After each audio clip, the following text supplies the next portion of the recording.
नमस्कार, बहुत बहुत स्वागत आपका मौसम तक चैनल पर। मैं हूं देवेंद्र त्रिपाठी। दोस्तों, आज 2 अप्रैल है और अब से लेकर अगले 3 दिन कैसा मौसम रहेगा इस बुलेटिन में हम बात करेंगे 2, 3 और 4 अप्रैल को। लेकिन मैं आपको बता दूं कि जिस तरह की बारिश पिछले 24 घंटों में उत्तर भारत के मैदानी इलाकों में हुई है, खासतौर पर राजस्थान और दिल्ली, दक्षिणी हरियाणा के कुछ भागों और उत्तर प्रदेश के कुछ हिस्सों में, वो अनएक्सपेक्टेड रही है। मैं इसके लिए बहुत माफ़ी चाहूँगा अपने दर्शकों से, अपने मित्रों से, किसान भाइयों से, क्योंकि जितने भी मॉडल थे, चाहे वो जीएफएस हो या ईसीएमडब्ल्यूएफ या जितने भी फोरकास्ट थे कल के लिए, वो ज़्यादातर क्लियर वेदर प्रेडिक्ट कर रहे थे। हालांकि आपको ध्यान होगा कि मैंने कहा था कि मॉडल ज़रूर प्रेडिक्ट कर रहे हैं क्लियर वेदर के लिए, लेकिन क्योंकि एटमॉस्फेयर में नमी है और लगातार पश्चिमी हवाएं आप देख सकते हैं यहाँ पर पहुँच रही हैं, तो इन हवाओं के कारण राजस्थान के कुछ भागों में और हरियाणा के कुछ हिस्सों में, साथ ही साथ दिल्ली और पश्चिमी उत्तर प्रदेश के कुछ भागों पर बादल आ सकते हैं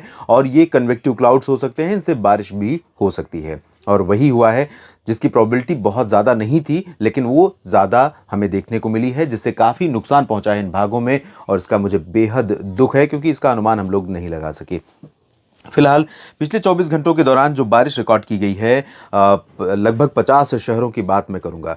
ये है 50 शहरों का डेटा, जहां पर बीते 24 घंटों में यानी 1 अप्रैल की सुबह 8:30 बजे से 2 अप्रैल की सुबह 8:30 बजे के बीच के 24 घंटों के समय कालखंड में जो बारिश रिकॉर्ड की गई है, वो आंकड़े गोपालपुर में, ओडिशा के गोपालपुर में, जो कि उत्तर पूर्वी तटीय शहर है, और यहाँ पर 108 मिलीमीटर की ज़बरदस्त बारिश दर्ज की गई है, यानी साइक्लोन जैसी सिचुएशन। और यही हालात रहे कुछ पूर्वोत्तर भारत में, पश्चिम बंगाल के कुछ हिस्सों में। धुबरी में 67 मिलीमीटर की भारी वर्षा हुई है, असम का, और पेट जोरहाट में भी 43 मिलीमीटर की बारिश हुई है। मेघालय चेरापूंजी में 38 मिलीमीटर, उत्तर में जम्मू कश्मीर में बनिहाल में 32, सिलीगुड़ी पश्चिम बंगाल का ऊपरी इलाका, यहां पर 31 मिलीमीटर की बारिश हुई है। गुवाहाटी में 29, पारादीप में 26, कराईकल में बारिश हुई है 24 मिलीमीटर, पुरुलिया में 24 मिलीमीटर, डिब्रूगढ़ में 23 और 23 मिलीमीटर बारिश हुई है असम के तेजपुर में।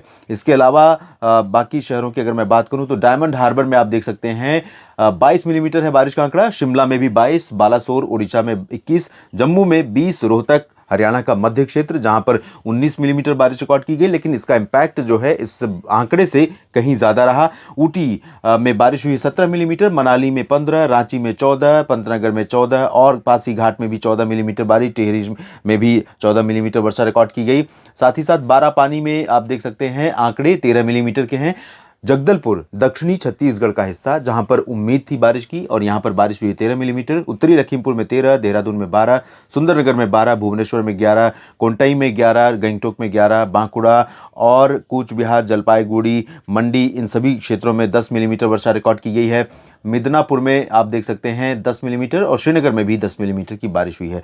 कोलकाता में आंकड़े ये दमदम एयरपोर्ट के लिए गए हैं आंकड़े, यहाँ पर 9 मिलीमीटर वर्षा हुई है, लेकिन इससे ज़्यादा इंपैक्ट रहा है बारिश का बाकी इंटीरियर शहरों में, हावड़ा और आसपास के भागों में, दीघा में, इंफाल में 8 मिलीमीटर, लुधियाना पंजाब में 8 मिलीमीटर, मुक्तेश्वर कुमाऊं में 8, वाराणसी में 8 मिलीमीटर, चूरू में 8 और गुलमर्ग में 7 मिलीमीटर बारिश रिकॉर्ड की गई। और साथ ही साथ चंडीगढ़ में भी 6 मिलीमीटर, शिलोंग में 6, अलापुझा केरल में 5, कन्नूर में 5, कवली में 5 मिलीमीटर और काजीगुंड जम्मू कश्मीर में 5 मिलीमीटर बारिश हुई है। तो ये स्थिति अब तक पिछले 24 घंटों की रही। और आपको बता दें कि इसमें राजस्थान के चूरू को छोड़ दें तो बाकी जगहों के नाम नहीं है, क्योंकि उनमें आंकड़े जो रिकॉर्ड किए गए हैं वो 5 मिलीमीटर से भी कम हो सकते हैं, इसीलिए टॉप 50 में नहीं है। लेकिन मैं आपको बता दूं कि इन राजस्थान में जैसलमेर, अजमेर और जयपुर, भरतपुर, दौसा, करौली और आसपास के कुछ हिस्सों में, चूरू में, साथ ही साथ गंगानगर, हनुमानगढ़ में, और हरियाणा के तमाम दक्षिणी क्षेत्रों में और मध्य क्षेत्रों में, सिरसा, रोहतक, करनाल, रेवाड़ी, चरखी दादरी, झज्जर, इन सभी भागों में कई जगहों पर काफ़ी ज़्यादा बारिश दर्ज की गई है बीते 24 घंटों में। और अब मैं आपको बताता हूं कि ये जो बारिश हो रही है इसके लिए जिम्मेदार क्या फैक्टर हो सकता है। जिस तरह की बारिश लगभग लगभग ऐसा फील हो रहा है कि मानसून सीजन है। वजह यह है कि कहीं ना कहीं एक निरंतरता बनी हुई है हवाओं के, हवाओं में, उन हवाओं के में निरंतरता बनी हुई है जो ऐसे स्रोत से आ रही हैं जहां से लगातार पानी आता है। तो आपको मैं ये दिखाना चाहता हूं, जिसमें जेट स्ट्रीम विंड जो है, यहां पर आप देख सकते हैं ऊपरी इलाकों में, जैसा कि मैंने बताया था पहले भी कि भूमध्य रेखा के ऊपरी उत्तरी गोलार्ध में और दक्षिणी गोलार्ध में ये दोनों ओर जेट स्ट्रीम हमेशा चलती रहती हैं इस तरह से। और यहाँ पर हवाओं की जो स्पीड है वो आप देख सकते हैं, ये 108 नॉट्स यानी 200, 250, 300 किलोमीटर प्रति घंटे की रफ्तार से ये हवाएं चल रही हैं। और यहाँ पर इम्पॉर्टेंट चीज़ ये है कि नॉर्थ अटलांटिक ओशिलेशन का नॉर्थ अटलांटिक ओशन जो है, यहाँ पर जब भी ये वाला हिस्सा है, यहाँ पर जब लो प्रेशर और हाई प्रेशर फॉर्मेशन होता है, एक जगह हाई प्रेशर और एक जगह लो प्रेशर, तो ऐसे में यहाँ पर नॉर्थ अटलांटिक ओशिलेशन जो सिचुएशन है वो पॉजिटिव हो जाता है और उसकी वजह से यहाँ से लगातार मॉइस्चर ऐड होने लगता है उत्तरी गोलार्ध में। और ये जिसमें भारत का रीजन भी है, ये आप देख सकते हैं इस तरह से हवाएं भारत के ऊपर, और ये हवाएं अफ्रीका से पार करने के बाद यहाँ पर गल्फ ऑफ फारस और गल्फ ऑफ ओमान, दो खाड़ियाँ हैं, और उसके बाद ये उत्तरी बंगाल की उत्तरी अरबियन सी है जो महाराष्ट्र और यहाँ पर अफ्रीकन कंट्रीज के साथ साथ ये सटा हुआ रीजन है, तो यहाँ से होकर के गुजरती हैं। तो यहाँ पहुँचने के बाद इनको मॉइस्चर यहाँ पर सपोर्ट मिलता है और ये मॉइस्चर लगातार ऐड होता है भारत के उत्तरी मैदानी इलाकों में, और ये मॉइस्चर आगे बढ़ता है मध्य और पूर्वी क्षेत्रों की तरफ। इसके साथ यहाँ पर आप देखिए जो प्रशांत महासागर है, पूर्वी एशिया, दक्षिण पूर्वी एशिया के पूरब से यहाँ से भी मॉइस्चर ऐड हो रहा है बंगाल की खाड़ी में, और बंगाल की खाड़ी से बहुत नॉमिनल ये कह सकते हैं एडिशन है, लेकिन ये एडिशन, ये जो इस तरह से हवाएं ऐड हो रही हैं, ये बहुत हाई लेवल है। और लोअर ट्रोपोस्फियर का जो ऊपरी हिस्सा है उस जगह की बात मैं कर रहा हूँ, ये ज़मीनी भाग नहीं है, सतह नहीं है, लोअर ट्रोपोस्फियर का निचला हिस्सा नहीं है, लेकिन ये मॉइस्चर जो ऐड हो रहा है ये कहीं ना कहीं सपोर्ट करता है बारिश को बढ़ाने में। तो ये कंडीशन अब तक रही है। और अब मैं आपको बताता हूँ पिछले 24 घंटों में जो दिल्ली में बारिश रिकॉर्ड की गई है, इसके साथ साथ देश के तमाम भागों की तरह ही दिल्ली में काफ़ी ज़्यादा बारिश रिकॉर्ड की गई। दिल्ली में सबसे अधिक वर्षा का आंकड़ा रहा है, ये है लोधी रोड में 16.5 मिलीमीटर, और ये है यहाँ पर 3.5 मिलीमीटर हुई है। स्पोर्ट्स कॉम्प्लेक्स ये कड़कड़डुमा के उत्तर पूर्वी पश्चिमी इलाकों में है, और इसके साथ साथ ये गुड़गांव के रीजन में भी बारिश हुई है 6.5 मिलीमीटर, और तमाम जगहों पर बारिश रिकॉर्ड की गई है दिल्ली और एनसीआर के क्षेत्रों में। और अब हम बात कर लेते हैं कि आज, कल और परसों यानी 2, 3, 4 अप्रैल को किस तरह का मौसम हमें देखने को मिल सकता है देश में। WD क्योंकि आज उत्तर भारत के पास पहुंच गया है तो जाहिर है कि उसका इम्पैक्ट पड़ेगा। और यहाँ पर जिस हवाओं का जिक्र मैं कर रहा था, क्योंकि ऊपर से जब हवाएं चल रही हैं तो ये लोअर ट्रोपोस्फियर पर भी हवाएं उसी दिशा से आ रही हैं, तो कहीं ना कहीं तालमेल है, तारतम्यता है, ऊपर मॉइस्चर है, नीचे मॉइस्चर है, तो वो ऐड कर रही हैं, और इसी वजह से यहाँ पर क्लाउड फॉर्मेशन ज़्यादा हो रहे हैं और ऐसे बादल बन रहे हैं जो कन्वेक्टिव क्लाउड हैं, जिनसे बहुत भीषण गर्जना होती है, लाइटनिंग होती है और तेज़ हवाओं के साथ बारिश होती है। तो ये कंडीशन यहाँ पर हमें देखने को मिल रही है। और साथ ही साथ पूर्वोत्तर भारत और पूर्वी भारत के कुछ भागों में भी, जम्मू कश्मीर, हिमाचल प्रदेश, उत्तराखंड और लद्दाख के क्षेत्रों के साथ साथ गिलगित बाल्तिस्तान, मुजफ्फराबाद में आज भी कई जगहों पर हल्की वर्षा होने की संभावना है। पंजाब और हरियाणा, राजस्थान के उत्तर पश्चिमी क्षेत्रों, उत्तर पूर्वी क्षेत्रों, दिल्ली और वेस्ट यूपी में भी थोड़ा बहुत मॉइस्चर यहाँ पहुँच सकता है, लेकिन आज मेनली ड्राई वेदर एक्सपेक्टेड है राजस्थान में, दक्षिणी हरियाणा के क्षेत्रों में और उत्तर प्रदेश, दिल्ली, गुजरात, मध्य प्रदेश, महाराष्ट्र में। लेकिन क्योंकि मॉइस्चर यहाँ पर WD के प्रभाव से आने लगा है तो ऐसे में रूल आउट नहीं कर सकते पंजाब में और उत्तरी हरियाणा, उत्तरी राजस्थान और पश्चिमी हरियाणा में हिसार, सिरसा, फतेहाबाद, चुरू, गंगानगर, हनुमानगढ़, इन भागों में कहीं कहीं बारिश के लिए, और ये आगरा से लेकर अलीगढ़ के बीच में कुछ स्थानों पर वर्षा यहाँ पर हो सकती है। बिहार में उत्तरी क्षेत्रों में और पूर्वी क्षेत्रों में कुछ स्थानों पर वर्षा हो सकती है। साथ ही गंगेय पश्चिम बंगाल और ओडिशा में कुछ जगहों पर वर्षा संभावित है। जो तटीय आंध्र प्रदेश है, तेलंगाना है और तमिलनाडु, केरल है, इन भागों में कुछ स्थानों पर बारिश होने की संभावना है। तो साथ ही ओडिशा और छत्तीसगढ़ के आंतरिक इलाकों में ड्राई वेदर रहेगा। दक्षिणी छत्तीसगढ़ में कुछ बारिश हो सकती है। पूर्वोत्तर में लगातार बारिश बनी रहेगी और वो भी तेज़ बारिश होगी।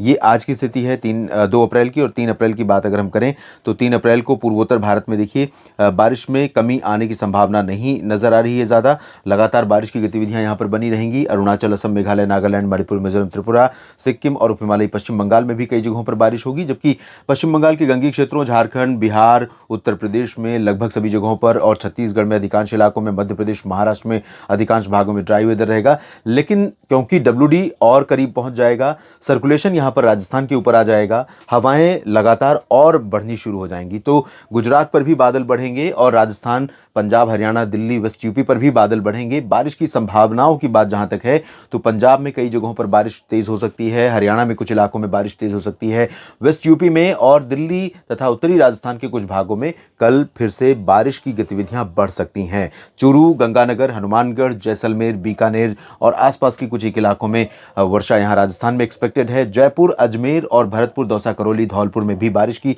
संभावना रहेगी। उत्तरी जो मध्य प्रदेश है, ग्वालियर, गुना और आसपास का हिस्सा, इन भागों में भी कुछ स्थानों पर बारिश की संभावना है। उत्तराखंड से लेकर कश्मीर के बीच में लाइट टू मॉडरेट रेन कहीं कहीं पर हो सकती है। गिलगित बाल्तिस्तान, मुजफ्फराबाद, लद्दाख में भी संभावना दिखाई दे रही है। और इधर तटीय ओडिशा और आंध्र प्रदेश के तटीय इलाकों में, तमिलनाडु, केरल में बारिश की गतिविधियां यूं ही बनी रहेंगी जैसे आज एक्सपेक्टेड है। प्रदेश और महाराष्ट्र के अधिकांश भागों में, गुजरात के अधिकांश भागों में ड्राई वेदर की संभावना नजर आ रही है। और बात कर लेते हैं 4 अप्रैल की। 4 अप्रैल को दक्षिण भारत में तमिलनाडु और केरल में जिस तरह की बारिश हो रही है, लगभग वैसी ही बारिश होती रहेगी। और ये आंध्र प्रदेश, तटीय तमिलनाडु, तटीय ओडिशा और छत्तीसगढ़ के कुछ भाग, विदर्भ, इन भागों में कुछ स्थानों पर वर्षा होने की संभावना दिखाई दे रही है। और उत्तर प्रदेश में बारिश का दायरा बढ़ सकता है। उत्तर प्रदेश में वाराणसी और पटना से लेकर वैशाली, भागलपुर, दरभंगा समेत जो पश्चिमी क्षेत्र हैं, इन भागों में, बिहार में कुछ स्थानों पर वर्षा हो सकती है। उत्तर प्रदेश में वाराणसी से लेकर मेरठ, मुरादाबाद, सहारनपुर के बीच में, मध्य प्रदेश में छतरपुर, सीधी, सिंगरौली से लेकर खजुराहो और सागर, सतना, पन्ना समेत भोपाल और इसके ऊपरी क्षेत्रों में यानी ग्वालियर, भिंड, मुरैना, शिवपुरी, श्योपुर, दतिया, नीमच, रतलाम, मंदसौर, इन भागों में कुछ स्थानों पर वर्षा होने की संभावना है। और दिल्ली तथा पश्चिमी उत्तर प्रदेश, हरियाणा, पंजाब में कुछ स्थानों पर बारिश की गतिविधियां बनी रहेंगी। पूर्वी राजस्थान में भी बारिश होने के आसार नजर आ रहे हैं। उत्तराखंड से लेकर जम्मू कश्मीर के बीच में इंटेंस स्पेल बारिश का देखने को मिल सकता है। तो अभी चैलेंजेस खत्म नहीं हुए हैं, लगातार मौसम परेशान कर रहा है, किसान भाइयों के लिए चुनौती बना हुआ है। जितना प्रोजेक्शन है उससे ज़्यादा का मान करके आप चलिए और उसके हिसाब से अपनी खेती का प्रबंधन करने का प्रयत्न कीजिए, प्रयास कीजिए। और हिम्मत, हौसला, दोस्तों मैं यही कहूँगा कि कितनी भी आफत आ जाए, कितना भी बड़ा नुकसान हो जाए, किसान भाइयों से विशेष तौर पर मैं आग्रह करूँगा, निवेदन करूँगा कि हौसला ना हारें। क्योंकि एक बार फसल नुकसान हो गई तो क्या, आने वाला वक्त आपका अच्छा हो सकता है। क्योंकि ऐसे मौसम, ऐसी आपदाएं आपने बहुत देखी होंगी। तो आखिर में अब हिम्मत क्यों हारना। इस वीडियो में फिलहाल इतना ही, लेकिन चलते चलते आपसे कहूँगा कि अगर आपने प्रधानमंत्री फसल बीमा योजना करवाया हुआ है तो ज़रूर समय पर क्लेम करें, असेसमेंट के लिए इन्फॉर्म करें, अधिकारियों को सूचना दें ताकि समय पर उसका आकलन हो सके नुकसान का और आपको उसका दावा मिल सके और आपकी आफत कम हो सके। इस वीडियो में फिलहाल इतना ही।